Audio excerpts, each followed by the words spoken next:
This video is brought to you by Factory Direct Trains. Visit factorydirecttrains.com and check out their wide selection of model railroading products and supplies. Hey everybody, it's Jimmy from the DIY and Digital, and I've got a quick preview of what's coming up this week and next week on my channel, plus a quick tip for you guys.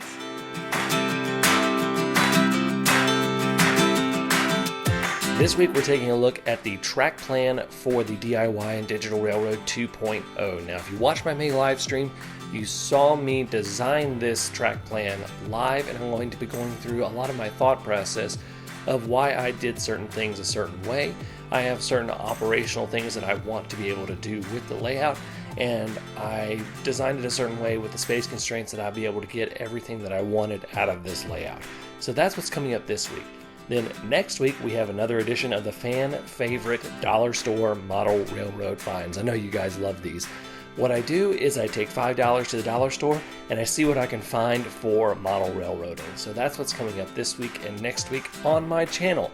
Now, on to the quick tip. My quick tip for this week is all about where to get inspired with your track plan. Now with me, I look to the real world for inspiration on my track plans. Now obviously with space constraints, the vast majority of us cannot do a realistic lifelike track plan. But that doesn't mean you can't look for certain spaces of how to model an industry and all sorts of stuff. For me, I'm lucky enough to live in an area where I have 2 Class 1 railroads that have a junction.